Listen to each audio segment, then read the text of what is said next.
মহান বিজয় দিবস 2024 উপলক্ষে চাঁপাইনবাবগঞ্জ শিবগঞ্জে জাতীয়তাবাদী দল বিএনপি নেতা কর্মীদের নিয়ে একটি বর্ণাঢ্য র্যালি ও একটি সভার আয়োজন করেন বাংলাদেশ জাতীয়তাবাদী দল বিএনপির সম্মানিত সাংগঠনিক সম্পাদক বিভাগীয় ও চাঁপাইনবাবগঞ্জ জেলার শিবগঞ্জ উপজেলার অর্থাৎ 1 নম্বর আসনের এমপি পদপ্রার্থী মোহাম্মদ শাহীন শওকত।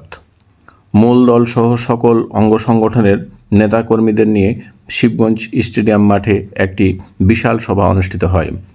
উক্ত সভাটিকে সাফল্যমণ্ডিত করার জন্য 10 নম্বর মনাবসা ইউনিয়নের জাতীয়তাবাদী দল বিএনপি শাখার সকল নেতাকর্মীকে নিয়ে শিবগঞ্জ উপজেলার জাতীয়তাবাদী দল বিএনপির আহ্বায়ক কমিটির সম্মানিত সদস্য মোহাম্মদ সাবির উদ্দিনের নেতৃত্বে শাহীন শওকত এর বিশাল জনসভায় উপস্থিত হয় প্রায় 450 থেকে 500 নেতাকর্মী নিয়ে।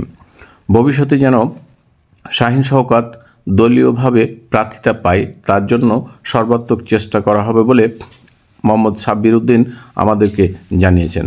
সাবির উদ্দিন নিরলসভাবে দিনরাত চেষ্টা করে যাচ্ছেন। শাহীন শওকত এমপি হলে কি সুবিধাগুলো পাবে সাধারণ জনগণকে বোঝানোর চেষ্টা করছে।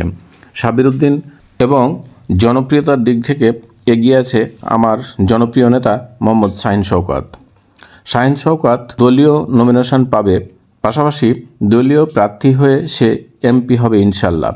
সে এমপি হলে রাস্তাঘাট, কালভার্ট, ব্রিজ সব করে পাবো। গরিব, অসহায়, খেটে খাওয়া দিনমজুর মানুষের দুঃখ দূর হবে।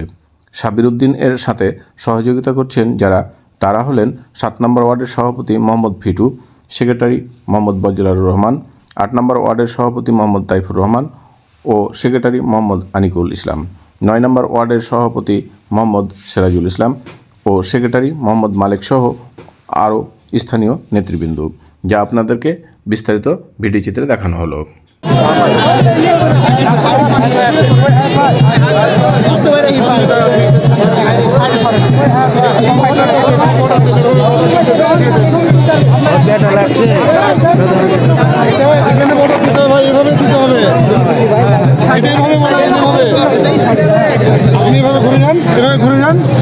এই বডিটা দেন, ছেড়ে দেন। হ্যাঁ, এই জায়গাটা ফাঁকা থাক।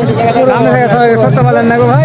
ভাই একটু পিছনে, সবাই পিছনে, একটু পিছনে নেন তো। আজকে ভিন্ন হয় দেখেন তাহলে হবে সবাই সাথে।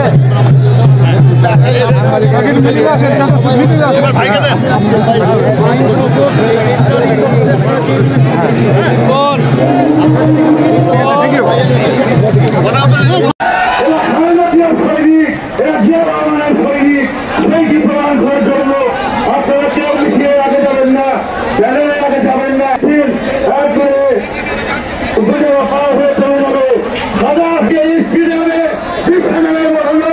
নেতাকর্মী আমার